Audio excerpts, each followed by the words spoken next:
Good evening and welcome. Welcome to the Wednesday night live feed where all your dog questions get answered. Good evening, Simon Spruce. Good evening, Gary Marriott. Good evening, Care Taylor. Good evening, Craig Thompson. Good evening, Michael McLaughlin. Good evening, Noel Murray. Good evening, Graham Allison. Good evening, Tracy Dodds. Good evening, Carl Sullivan. Not the tables, Carlos. Karen Evans, good evening to you. And Steve Pace, good evening. We have 17 people in the house.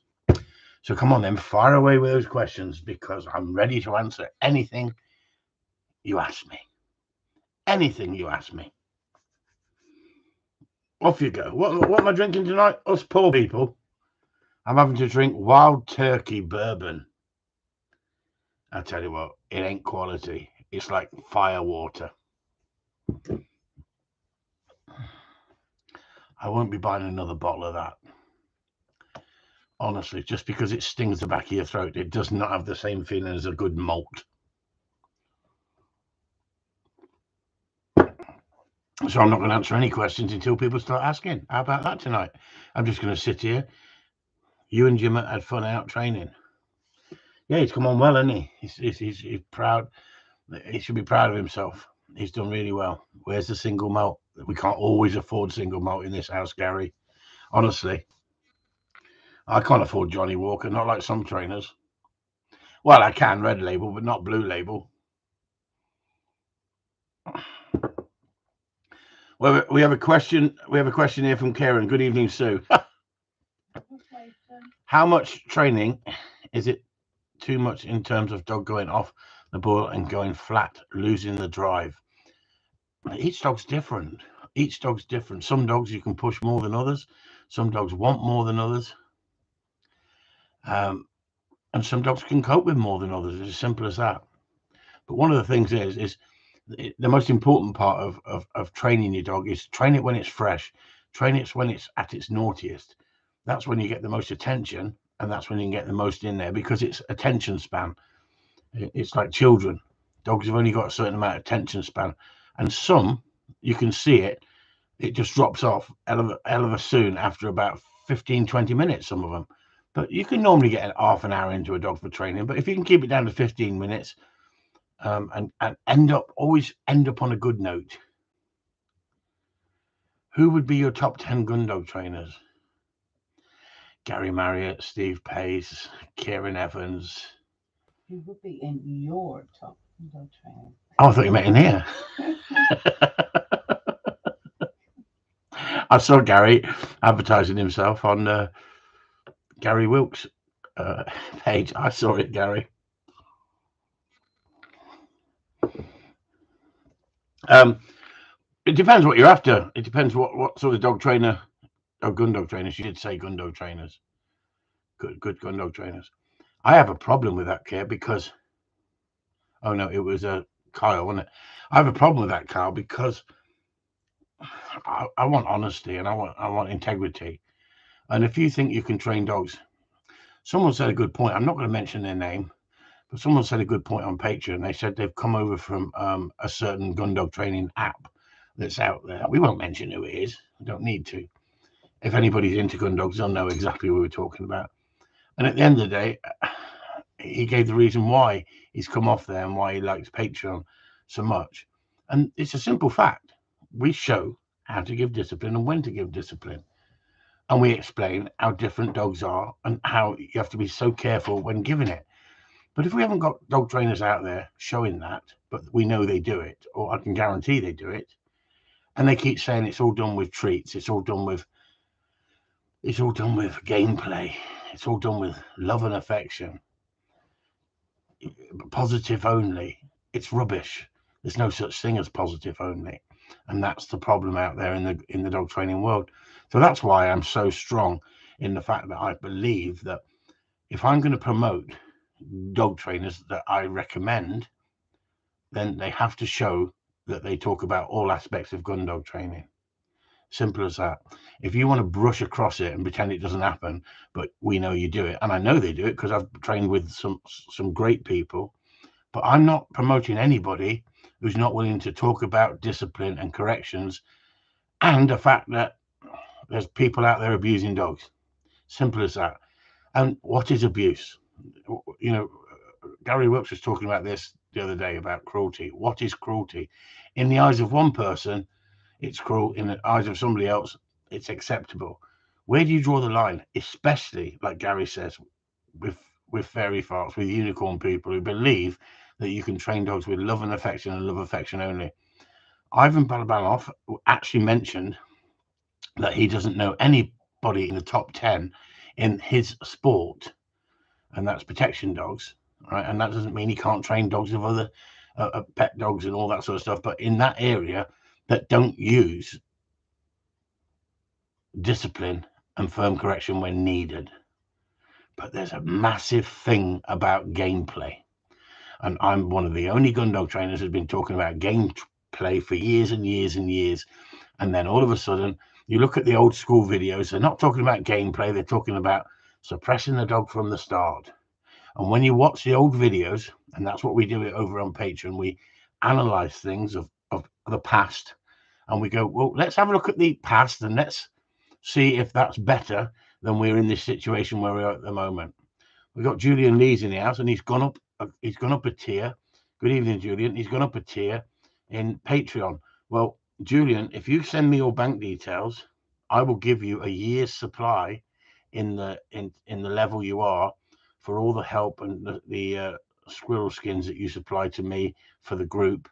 I'll give you a year's free subscription, my friend, as just a goodwill gesture to say thank you to you, because we know you're not very well off. We know you have to live on roadkill. We know you've struggled to save the extra £5 a week, a month, £5 a month. So you've upped it to 10, have you? Good lad. And what we'll do, mate, we'll give you a full year's subscription. So please send me your bank details, and that's just a thank you from the group for all the stuff you've done. So I can't. If I could just press a button on Patreon and make it free for you, I'd make it free for you straight away, Jules. You've been a fantastic guy.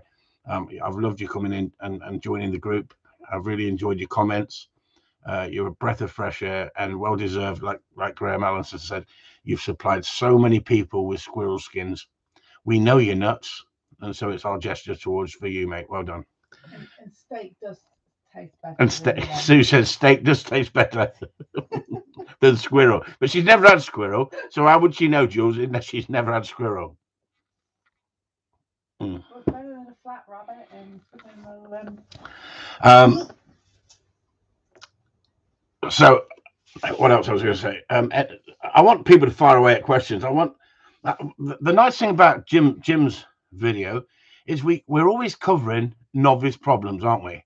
And it does help people when you see a dog with a problem and I step in. But you've seen that happen so many times, and a lot of you will know how to sort that out, and you're going off helping other people.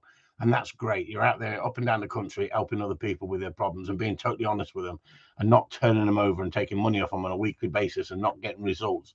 You're getting results, and that's really important. So that's a real good thing for the group. I think that's fantastic. Hey, look at Sue's giving Jules kisses. Stop it. He won't be able to stop. I'm after the chocolate. She's after the chocolate. Yeah, that's all it was. She's after the chocolate. As Paul Crocker said, I think I asked last week, apologies if you answered, how is Rafa getting along? But well, we spoke to Brett on Sunday, I think, and he did say absolutely fine, no problem. He's been busy with lambing and all that, and we did think he would be. Counting his money. You know what these farms are like? They're counting their money at this time of year, aren't they? Good evening, Frank Casey.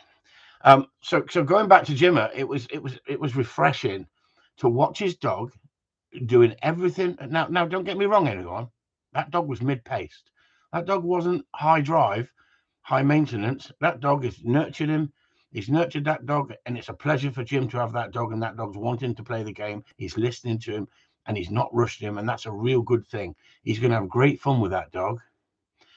But we were able to add a little bit of advanced training onto there for you to see, and the importance of those little tidbits that he could give you because of his dog was at that stage. It would be nice if we had people with competition dogs here that we could take them to the next stage up and show that as well. Because my true skill set is high drive competition stuff. But your everyday customer who comes to you on a regular basis is a shooting person who just wants a nice, well-schooled dog. And let's ask the question, if anyone else watching, they've got 34 people in here, but we get a lot of people watching afterwards. Let's ask the question. With the methods I use and the methods that you use because you watch what I do and what you've picked up, how many people have had good results for their dogs? Let's just have a yes for good results and a no, and be totally honest, if you've not had good results. Yes or a no? Let's just see, with 33 people in here, let's see who has followed the videos and had good results. And if anybody is watching live, they'll see the comments. But if you're not watching live, I don't know if you can see the comments afterwards. But at the end of the day, that's important, because if you can't get results with your own dogs, how can you get results with people's dogs? But if you can get results with people's dogs and they are not coming to you on a regular basis, but they are copying or they are following the videos and they're learning through that, then that's the important thing about passing on the knowledge, isn't it? What's the point in passing on a little shite where, we all you got to do is bend over and kiss the dog's arse and the dog will do everything you want it to do. Dogs are opportunists and they'll take over if you allow it. So let's ask another question now. So that was brilliant.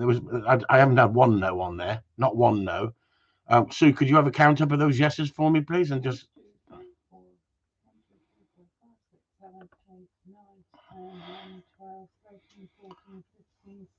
I give Chris Wheelhouse, I give raw chicken, raw eggs to my dogs. I've never had a problem with it, cooked or raw. Well, Gary didn't say yes. He's just got the best dog, so I'm counting that one as well. I think it's 20. Did you not listen to your question? She honestly, Gary, she's on a roll. She's giving you a bollocking. She said you're supposed to say yes or no, not give us an essay. She said, cheeky sod, isn't she? I love you, really, Gary. She says she loves you, really. Just while counting.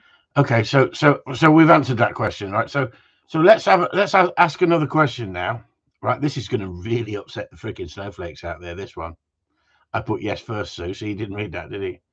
Give mine raw chicken, yeah, raw chicken eggs. He says, is there any chance of more training weekends this year? I'm doing my best. I'm trying to sort out 3, Charles. He answered twice. You did. Cheeky bugger, and I counted him twice. See, she counted you twice, Gary. Right, so this is the question now. This is going to really upset those unicorn people. Have any of you used discipline, yes or no, on your dogs? Ooh. Let's have a go. You buggers, honestly, you cruel bastards. Honestly, you lot. They're thinking now. Oh, Jesus Christ. Do I upset the snowflakes or what? So there we go. So it's a simple fact, isn't it? If you ask simple questions, but you show people how to get results, people will follow. So if I was going around saying what you got to do, you've got to fry that dog on an e-collar, there may be people who think, oh, I'll have a go at that because Chris said it works. And there's so many idiots out there on the internet suggesting that you don't teach the dog nothing, you just punish it. Just punish the behaviors you don't want. You'll just confuse the shit out of your dog. Charles, some like discipline, some very heavy discipline, depending on the dogs. Exactly. But we just wanted yes or no at that point, Charlie. Steve Pace said only 5%. Only 5%. Yeah, 5% discipline. Yeah. But the whole point of it is you've got to ask the question, do your dogs fear you because you've used discipline? Yes or no? Simple. These are simple questions, but for anyone listening in or anybody who comes in later on, yes, the appropriate level tailored to my individual dog. Exactly. So there you go. Look, they've given discipline and they're giving you the answer. So if we were doing a scientific study, these are people who've got dogs. These are people who are using corrections. These are the people who are using a lot of gameplay. If you use the gameplay, And then when you do use the correction, the dog's going to know it's done wrong. The dog's going to want to get back on your side. You want to be your mate. And that's not because you forced it. That's because you showed disapproval. By showing disapproval, dog says, I just want to be your dog. I want to be your friend. We want the dog to respect you. How many dogs, I will say, the better trained, the discipline changes to voice correction mainly. You're dead right, Michael McLaughlin. You're dead right. How many times have I showed you in the videos lately that just change that tone of the voice and you can stop the dog? You do not need to punish the dog. If the dog stops, all dogs will go wrong.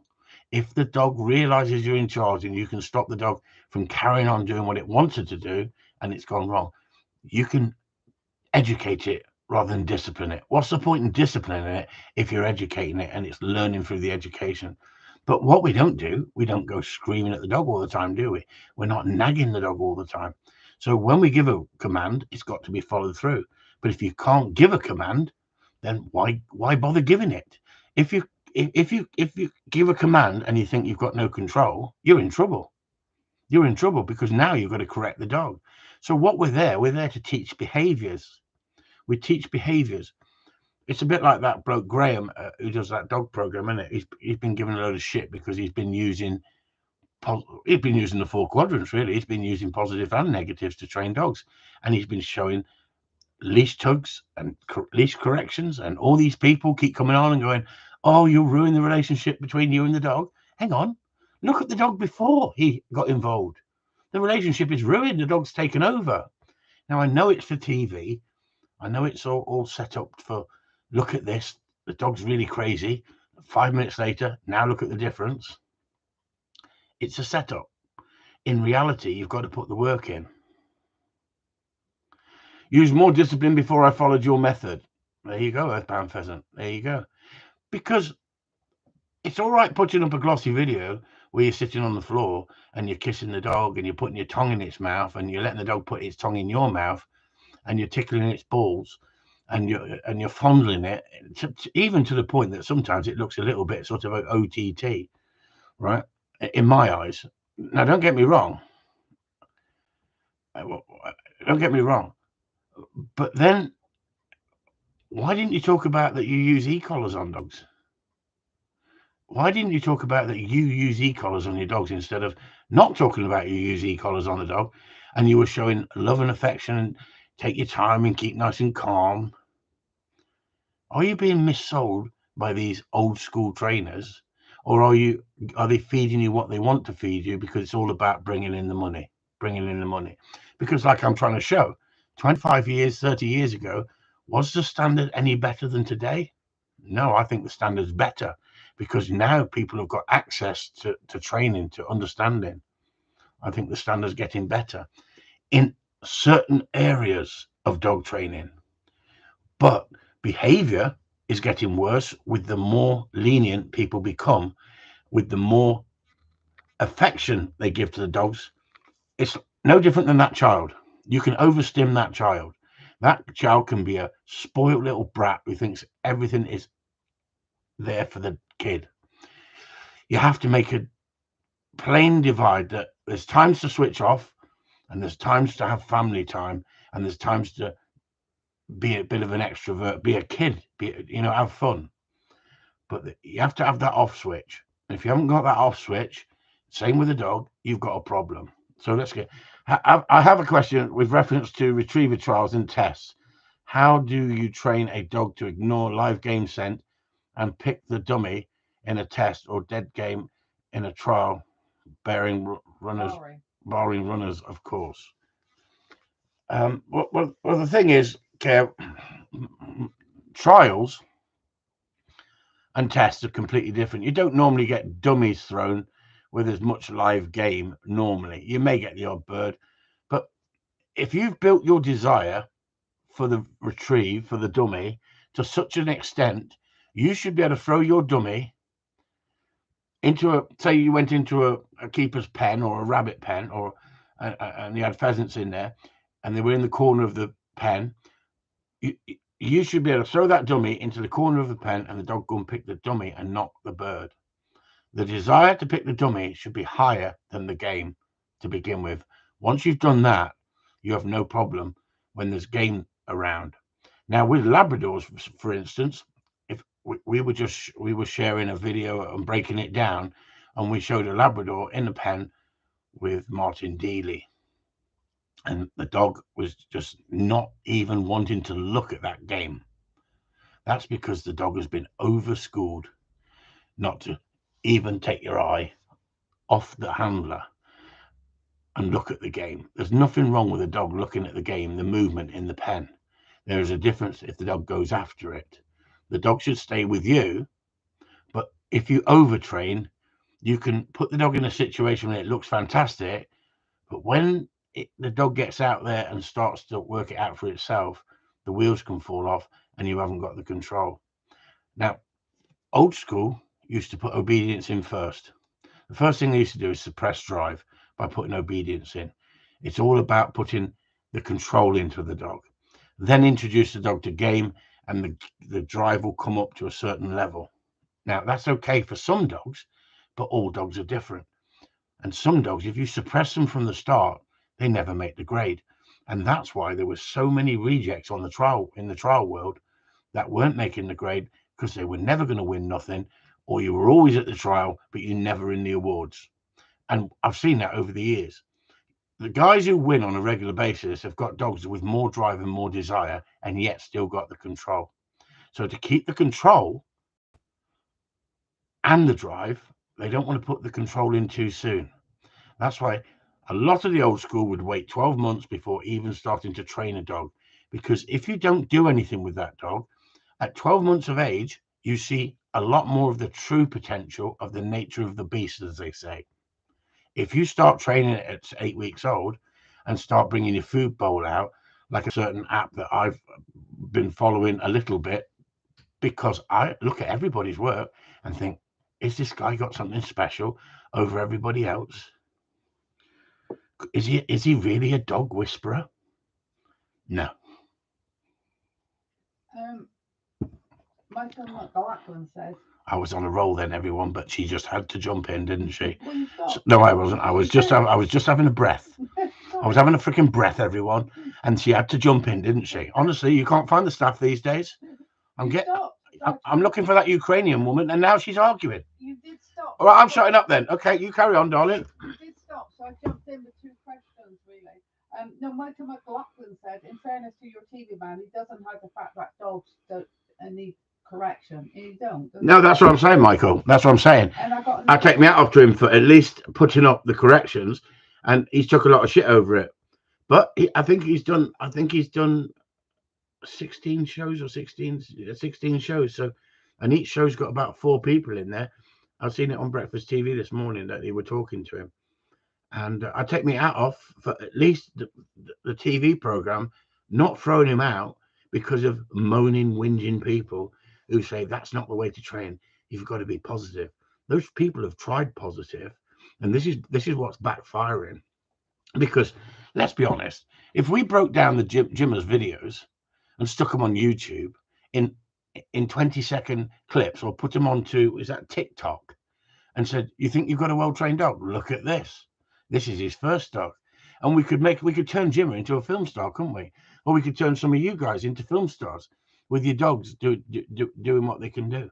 Is that why you were videoing them from his house? But I'm not interested. I'm not interested in numbers, as in let's pull in millions and millions of kids who want to go out and buy a dog and then freaking get bored with it within 5 minutes.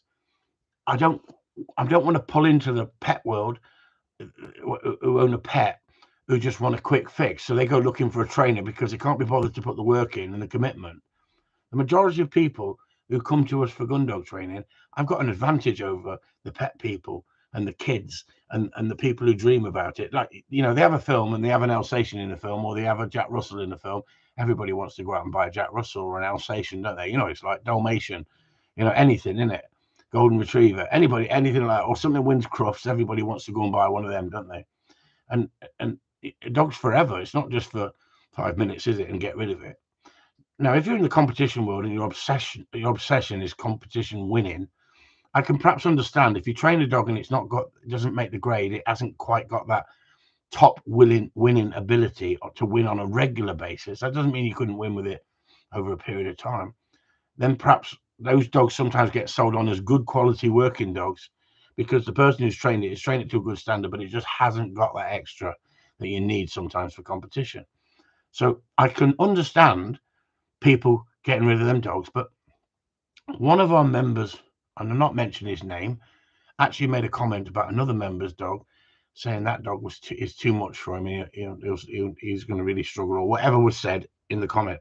And I read it, and I agree. Everyone's entitled to their opinion, but what you've got to think to yourself is, how many of you got a dog? And let's ask this question. Let's just suggest that the people who are going to answer this question. There's 42 of you in here. You've got a dog. You're struggling with it. Are you going to get rid of it? Yes or no? Yes or no? Are you going to get rid of it? Yes or no?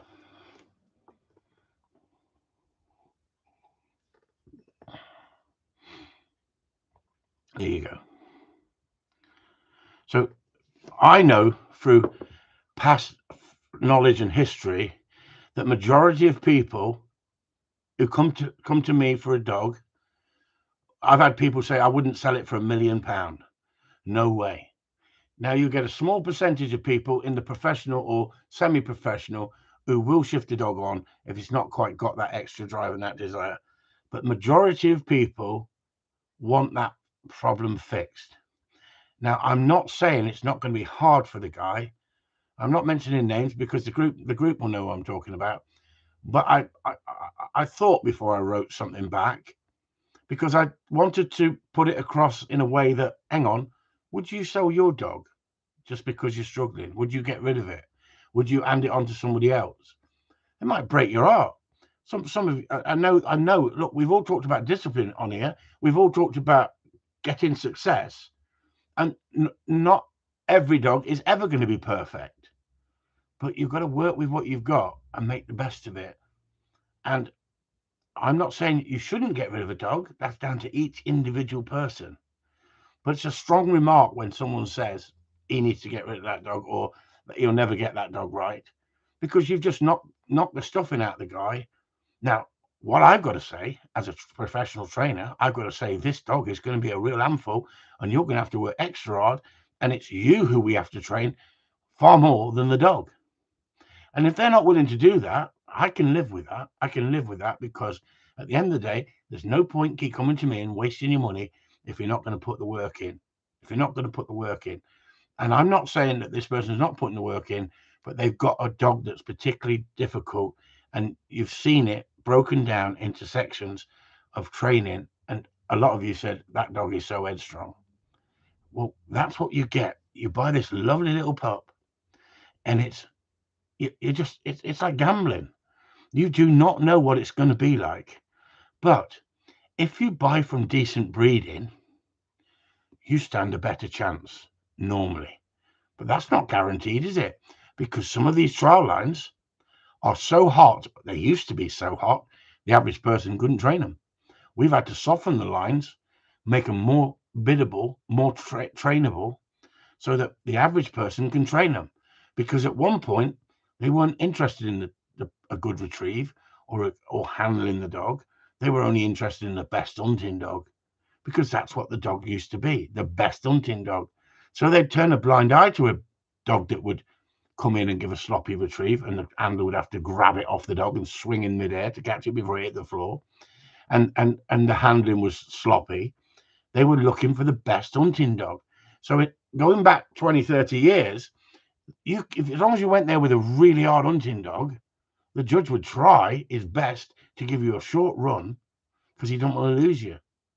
If you've got a dog that's, just brushing your feet and not moving around and not hunting, not opening up, some judges love it because that's what they like.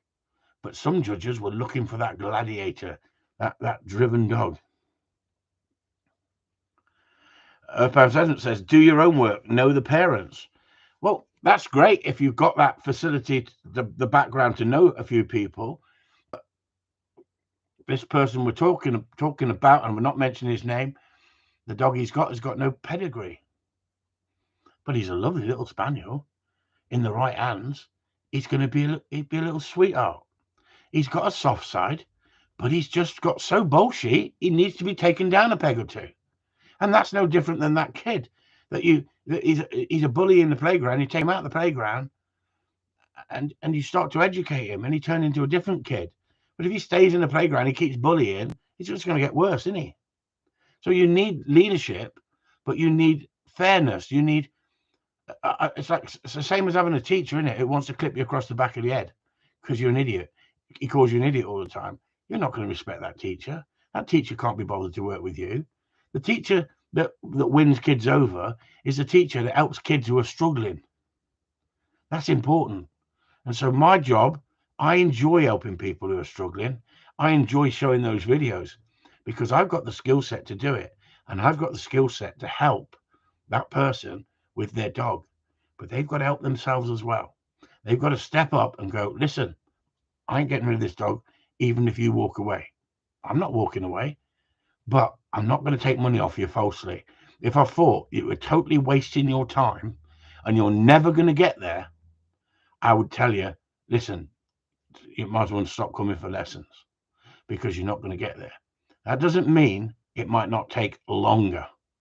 It might take longer because of the capacity of the person you're teaching. We all retain things differently. Because I'm dyslexic, I see things visually. Because I love reading, but I probably have to read it twice to really get deeply into what some trainers are saying when they become sort of scientific a little bit. I've got 4 Springers, just now bought them all blind, and they're what? You bought them? I've got 4 Springers just now. Brought them all blind, and they're all decent dogs. Bloody hell! How do you see the game? What do you do? They've all got sticks, have they, Charles? Have they all got sticks? Do you walk around town doing a Ray Charles? Stop it! You bought them blind, right? You can end up with a bag of shite. You can do, but sometimes it's like Gary says, down to your training, Charlie. I think training is so important. I think the training is so important, and I think that I've trained some dogs with no pedigrees and turned them into lovely little shooting dogs and sold them on for good money after training them. Paul Jarvis says, well said, Chris. You've got to be honest about the subject. I think we need to be honest about the subject. We need to be honest about the subject. You said something, Paul, that I disagreed with in the group. But everyone's entitled to their opinion. And I forget what you said. But I did make a comment. But I try and educate. And I think that if you suppress people's opinion, that's no good neither. So the person that gave that opinion, I thank them. But what you got to do is stop and think. How would you feel if you read that? How would you feel? But I totally agree. I'd rather have honesty than pulling the wool over somebody's eyes. Gundog said there's no untrainable dogs. Yeah, but he's also called Song Remixer as well. So he's under 2 names, and he's asked the same question twice. Go on, what's the question, Sue? Which are, do you believe in e-collar conditioning? Good. It goes under Gundogs and Song Remixer as well. Good question. I think it's a really complicated debate, e-collar conditioning. I think that I condition a dog to understand what it means, and I condition it on low stim if I'm teaching a behavior. But if I want to stop an unwanted behavior, then sometimes I would go in without the conditioning to stop the unwanted behavior. So let's just say the dog was chasing cars, or the dog was chasing deer, sheep, cattle. I would let the dog get to the sheep and punish the dog, and the dog would think the sheep can kill it or bite it or hurt it, and it would avoid the sheep. It's a far quicker way of getting into the dog's mindset rather than turn it up, because all you do is harden the dog up. But I strongly believe And this is the argument that they're having at the moment. And I don't know if some of you have seen these arguments have been going on. I strongly believe that first I want to teach the behavior I want. So if I want the dog to come back, I will give the verbal cue, come here, or the whistle cue. That's my clicker. That's my cue for the dog, come here. So it'll be continuous pips. But I will condition the dog on low stim just to show the dog how to turn off the pressure. Turn off the pressure of, if you come back, the pressure comes off the collar. So if I'm asking the dog to come back, it's on continuous, on very low stim, and all it is it's like that to the dog. It's like, where's that coming from? Now, if the dog just got that and you didn't educate the dog, then the dog could think, hang on, did that tree do that? Did that piece of grass do that? Did that fence do that? Did that bird do that? So I'm a Gundog trainer, so I'm going to use the e-collar that suits me when training a Gundog. But could you train exactly the same as me with a pet dog as a Gundog trainer? Well, of course you could, because you want the good recall. You want the good stop. But what I'm not going to do, I'm not going to mix up the dog's thought pattern by hitting him with the collar for recalling, because the recall is a verbal cue or the whistle and continuous till he comes back into me. Then I take the pressure off on low stim. And if he wants to push boundaries, and once he's learned that behavior, I have no problem turning it up. And if I've got to turn it up 5-6 digits higher because he's been conditioned a little bit to know what it's about and he tries to push through it, I'll turn it up and hold no baggage. He'll come back like a bat out of hell. I guarantee it. And he'll learn from it. Then I'll go back down and he'll understand that low stim means get back to you, else there's going to be a serious consequence. So I don't think enough people are talking about it in this. But then they say, I think Ivan was talking about, and I understand Larry's frustration, because I think Larry's right.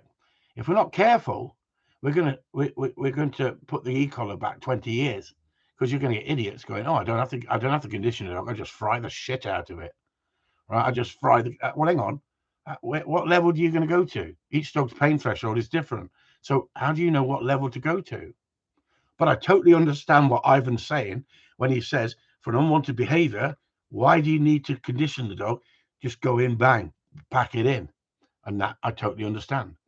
But the problem is the average person out there, if they're not educated by people who know what they're doing and get good results, and that's important.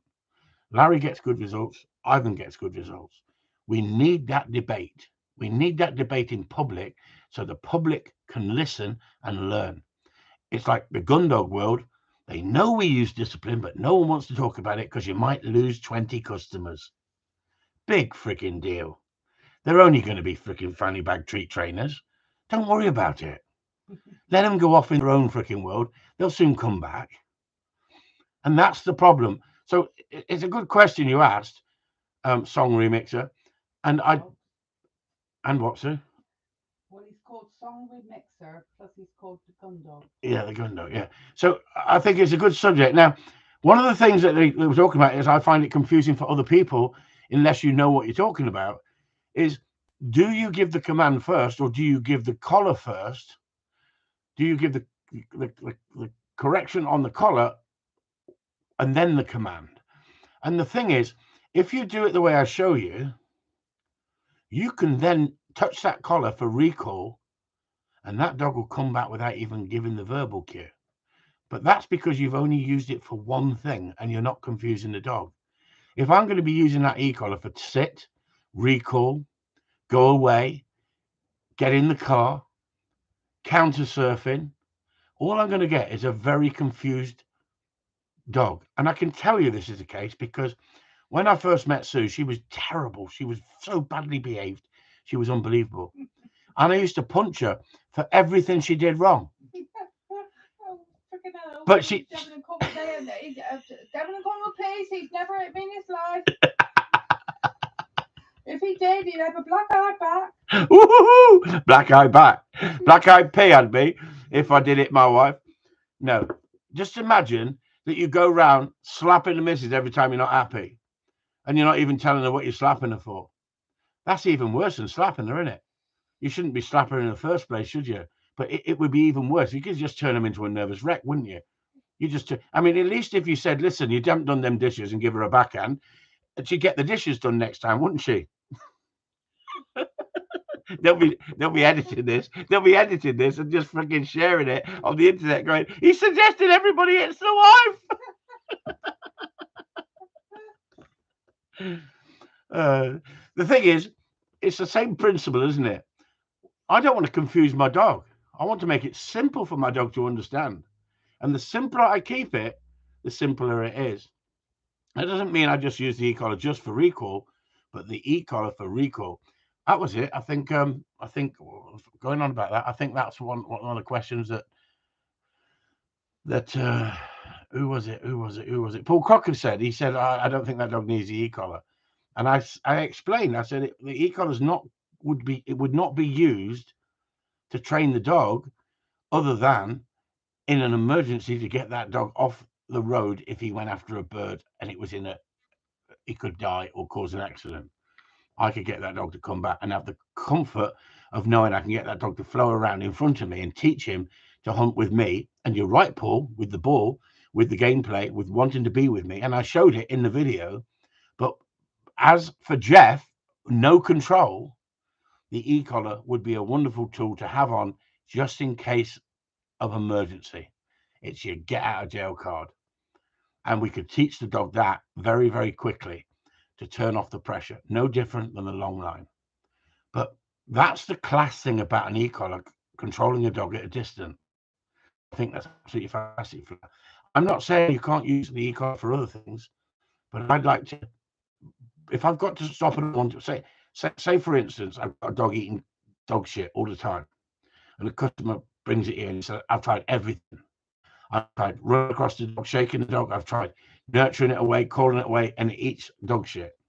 Well, I can stop that dog eating dog shit with the e-collar because I can just make it slightly uncomfortable every time dog goes near that shit, and he'll go, oh, avoid that. It ain't worth freaking putting it in your mouth, right? Because I'm not brushing his freaking teeth every day. Now, so I can stop an unwanted behavior, but would I have to condition the dog? No, I wouldn't. No, I wouldn't. I'd go in firm enough to send the dog a short, sharp message that that's not acceptable. I don't want you eating dog shit. Or you go around the fields, and I've seen it before with dogs that'll eat cow pats, wouldn't they? Like freaking non-stop. Like some of them are dirty bastards, and you're trying to walk across the field, and you could stop that, no problem at all. But as soon as you talk about these things to people with no education, oh God, the freaking guns start firing. They start freaking throwing their toys out the pram. They start editing your videos and showing people that he's suggesting that you do this, you do that. And that's the problem with the dog training world, and it's toxic. It's toxic out there. William George Webb says escape and avoidance training only works if they know what to escape or avoid. I agree with you. I agree 100%. And I think we're on the same wavelength there. But I don't use the e-collar. And I think that Ivan was right, where Ivan was saying people are using the e-collar for everything. You don't need to. You don't need to. You don't need to. Good evening, Peter Taylor. Not on holiday? Not on holiday, Peter? Bloody hell, boy. Well, Michael McLaughlin says, I've seen the e-collar used as a replacement for training, which is annoying to see. Yeah, I think you're right, Michael. But in the right hands, used sparingly but correctly. And what is correctly if everybody in the dog training world is arguing about it? Oh, he's just got back. Just got back, Peter. Look at that. I can see the tan. Okay, where you been? Make us jealous. Oh, Jesus Christ, that wild turkey. I just had it hit the back of my throat. Rough stuff this is, honestly. No one, I reckon they give this to them freaking people who look for gold in it out on the hills. No wonder it was reduced. Oh, Jesus. Sue says, no wonder it was reduced. A good mind to make her drink it. Fire water. Fire water. There was a question. So I've just got to say, because my wife poked me in the side, I do not beat women. I don't suggest beating women. And it was rather silly mentioning it in today's society because there's too many people on the internet who take things for granted and they'll go, shit, it actually works. She's never left a freaking pot in that kitchen ever since. Yeah, but you just bring it into context. It's like you do. Context. It was into context. Context of it. Context. But some people haven't got the brains to actually. Malcolm Austin, good evening all. Good evening, you. Good evening to you. Way back. Go on, Sue, go for it. Why not? He was asking, are chicken eggs good for dogs to eat, and does it matter if they are raw or cooked? So at that point, do we slap everybody, or do we just take no notice and pretend she's not there? Because we've answered that question, haven't we? We answered it ages ago, didn't we? We all answered it. Yes or no? Did we answer that question, or are you all asleep on the settee? What was the answer? Portugal. Weather wasn't good, to be honest. I had to take my mum and dad there, age 87, 85. Well done. You have to give praise when she does what you want. I do, Paul, when she does as she wants, but that's not very often.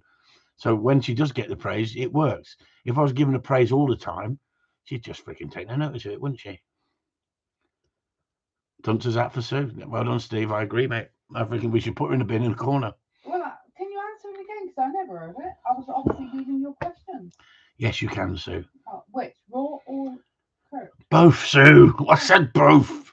Honestly, I can't find the staff. I'll tell you, it's getting harder, you know. I liked it when Pen was here. She could answer the questions out loud, and she just had a smile on her face all the time, didn't she? She didn't mind being on the screen neither. So she's in the background, look, in the shadow, look. She's just sitting there. All you can see is a little chair with a mouse in it, puffing on a freaking puffing thing, and the big cloud of smoke round her. Don't believe me. Have a freaking look. Look, she's over there. Oh, look, she can't even freaking see. Oh, there she is. She's down there. Look. Never mind. I like the light off. I don't have to look at her then. Shut up. Any questions? 46 minutes and 32 seconds. We only got 40 people in the house and 12 thumbs up. I don't know. I don't know why I do this sometimes. Do you? I don't sometimes. I come on here this evening and I said to Sue, I have got no idea what to talk about. If people ask me questions, it's easy, isn't it? Because you can answer them. But if they're not asking questions, hey, what do you think about Boris then? What do you think about Boris? Hey, £50 fine. I bet he's struggling to pay that, isn't he? He said he paid it straight away. I'd have asked for it. Could I pay it weekly? I'd have gone to the magistrate. Can I pay it weekly? Can I pay £1 a week? Another blast from the past. What happened to the Taunton crew, John Wilson, if memory serves? John's now living in Kendal. He split up from his missus, and unfortunately, well, I don't know if he's unfortunately, he might be over the freaking moon, but they split up, and he went back to Kendal where he was born, and he's running the Fells. He's doing really well. Is it the Fells? No, it's not the Fells. It's the running the, I don't know, up on the, what do you call it? Come on, help me out, someone. Somebody with some knowledge.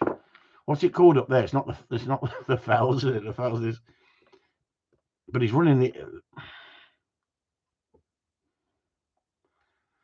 Sunak will lend him the money for the fine. Yeah, exactly. The lakes. Yeah, that's it. Running the lakes, the top of the lakes. Lovely pictures he sends back. I tell you what, he's getting fitter and fitter. He's like a freaking mountain goat.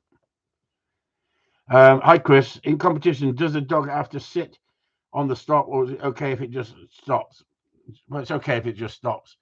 But I like to see a dog sitting. But at the end of the day, I wouldn't knock a dog if it stopped and listened to the command and didn't move. Have you got any good stories from your trialing days? Absolutely loads of stories from trialing days. We'll be here forever. I'll tell you a quick story. We were at a trial, and we don't get many rabbits down here. And a friend of mine who I've known for 40 years now, was hunting his dog, and I was shooting at the trial. And the judge was an old judge. And the judge was struggling to keep up with him because he was moving forward too quick. And the dog was hunting like a demon. And it was hunting, but it was just pulling him all over the place. But he went with the dog. And the old judge couldn't keep up. And it was through cover, so having to bend down and get back up and that. Anyway, next second, the dog pounces on a rabbit and brings a rabbit back, a live rabbit. So he pretends to stumble and smacks the rabbit out of the dog's mouth. Looks across at me and says, "Did the judge see it?" And I went, "He's not there." And the other gun, who didn't like this guy, said, "But he will know about it." the things we do in China, I tell you, split second. because you get put out catching that rabbit. He should have stopped to the flush instead of caught the rabbit. Anyway, he caught the rabbit and brought it back in, and he smacked it out of its mouth, and the rabbit bolted off. And he looked at me as he was getting up because he made it look like he stumbled over his dog. And as he got back up, he said, "Did the judge see that?" And I looked back and I went, "I can't see the judge." He asked me a question. I just told him that. I wasn't going out of my way to cheat for him. But the other guy on the other side, because he didn't like him at all in the politics of this trial world, he went, "No, but he will know about it." And some of the stupid things we do. Leanne Vine asks, have you run any dogs in a trial? Hey, who said that? Leanne. Have I run any dogs in trials? Run any dogs in a trial? Yeah, quite a few. Quite a few.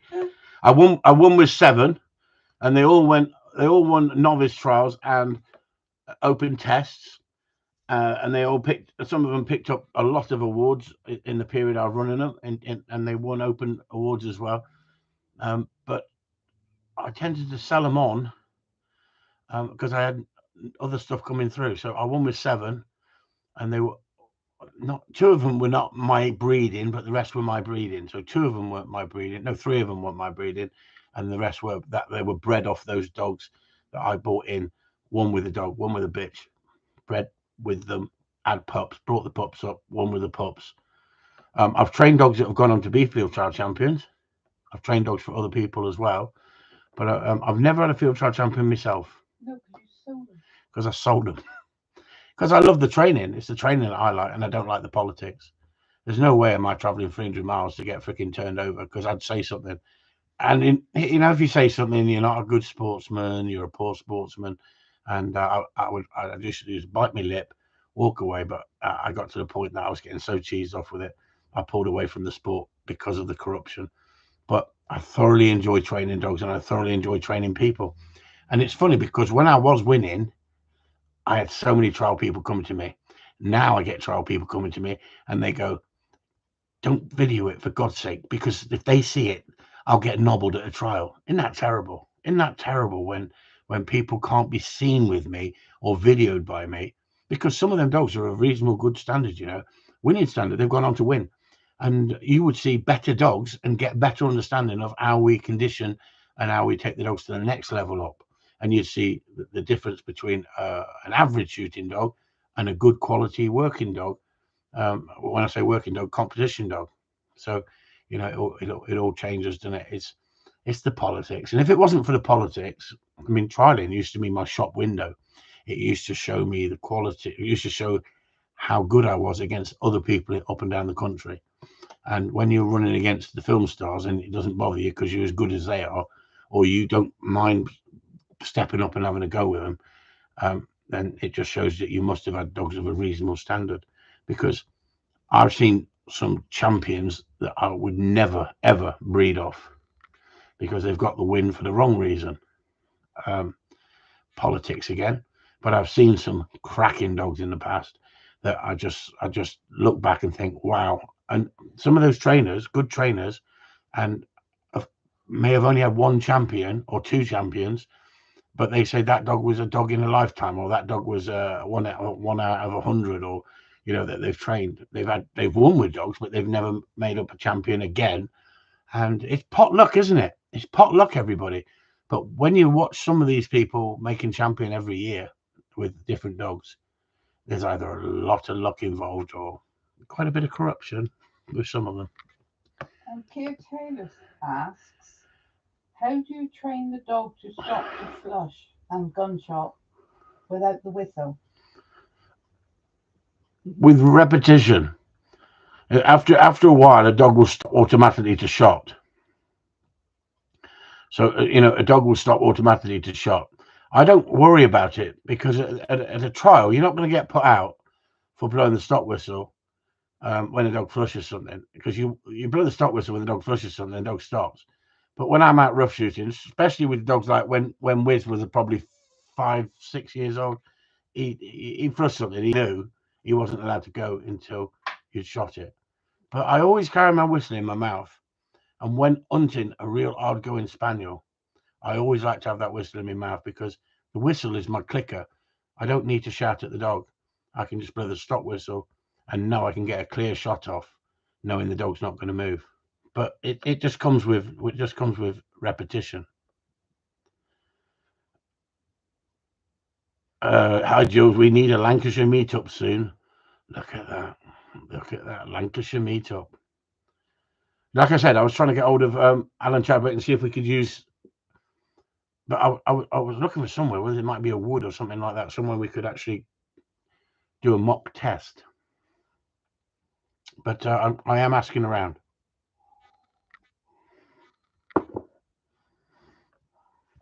Bubbles come out of my whistle when I open my Corleone bred dog. Yeah, that's if your bubbles not coming out of your whistle, a little bit of phlegm on the end of it.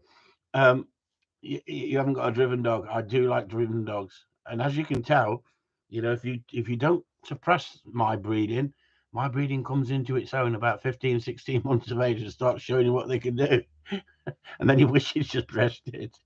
No problem, Kerr. Any more questions? We've got 4 minutes, Do you sell pups? If so, what price? I can't tell you that, damn it, can I? I mean, I'm not undercutting anybody. Not undercutting anyone. Could anyone tell me what's the last price they paid for one of my pups? Far away, I don't care. What did you pay for one of my pups? The last pups I sold. Let's see if someone can remember the price they paid for a pup there off me. See that, Charlie? 600. The last litter went for 8.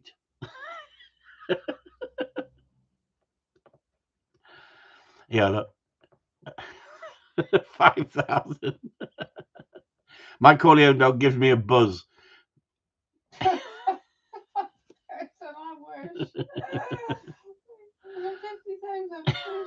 50,000 and 3,000. Yeah. Last one was 120 quid. And he got a free whistle and a bag of food.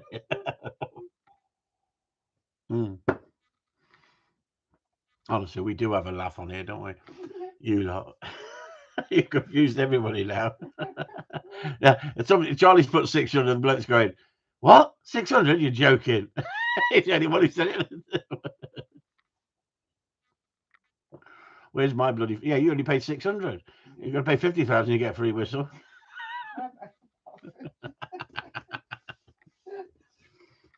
Yeah. So anyway, 3 minutes to go. I'm not looking at the clock and counting it down. Some nights I'm on a roll. I was on a roll until Sue freaking jumped in and stopped me. I could have lasted another 3 minutes. Well, I apologise. I won't read the questions. I'll just listen to you. See what I've done? See how I upset her? See how sensitive she is? You just can't say nothing in this house, Do you'd think, wouldn't you? I'd become more diplomatic as I get older with my wife, wouldn't you? No. Right? You think I'd become more sensitive? I have to keep saying to her, I'm only joking. How long we've been together? But I'm only joking. Whatever the price, it would be an absolute bargain. As the price of pups come down over there, it's well down in Ireland, back to normal. Yeah, it has, Michael. It has come down. I mean, some people are trying to hit people for £1,000 for a pup. But I wouldn't buy a pup for £1,000, to be honest with you. I wouldn't. Yes, Peter, we did. Oh, we did. What's it like, Sue? Peter says, what's the kitchen like? It's lovely. It's lovely, Peter. It's well worth it in the end. I tell you what, it was like having a prison sentence. Trying to get out that kitchen, it was a freaking nightmare, Peter. Honestly, got there in the end. I'm on my new project now. Honestly, you should see it. It's coming on a lovely. Sean, I'm building an air raid shelter in the rabbit pen. Sean Edwards says, on days up to trial, do you do anything different with the dog, e.g., like feeding, rest, training, etc.? Good question. At the end of the day, all dogs are different, and some dogs you put them away for 2-3 days and really wind them up.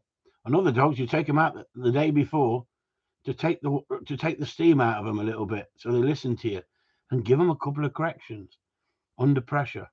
And all dogs are different. And some dogs you could stand close up to the as close as you can to the action, so this dog's seeing it all happening, And it's knowing the nature of the beast. It's knowing the nature of the beast. As for food, don't feed him that day in the morning.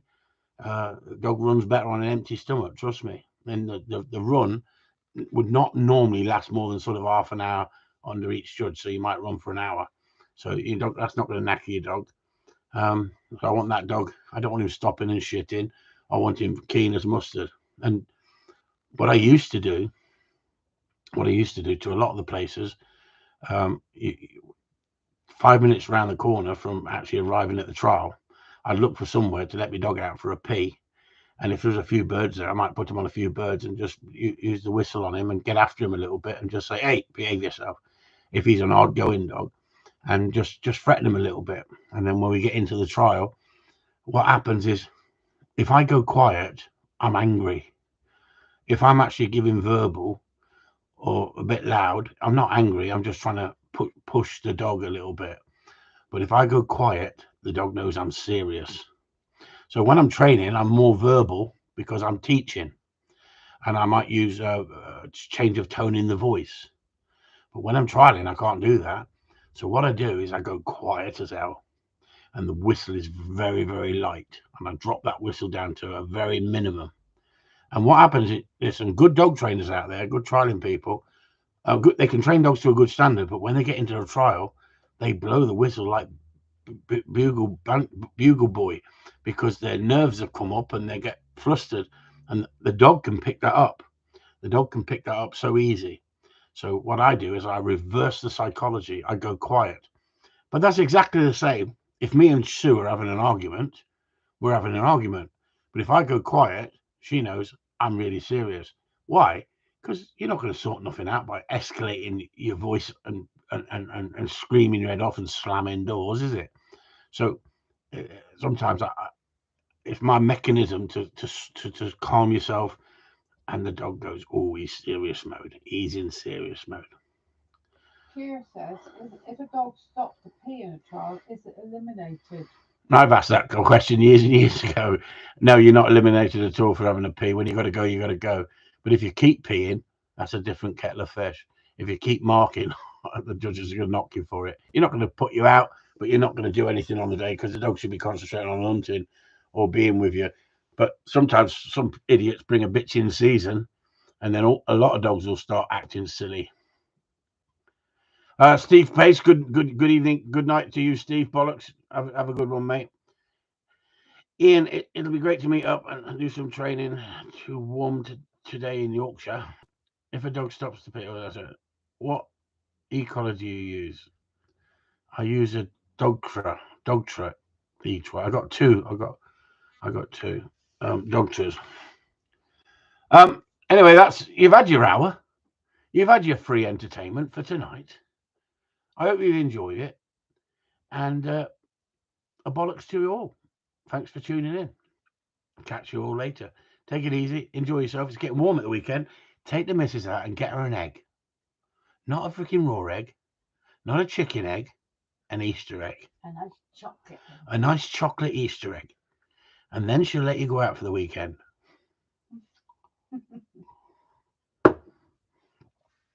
New Pop's great. Thanks, Ben. There'll be videos up there soon. Good night, all. Kristen Sue signing off. I'm going to sit down and relax.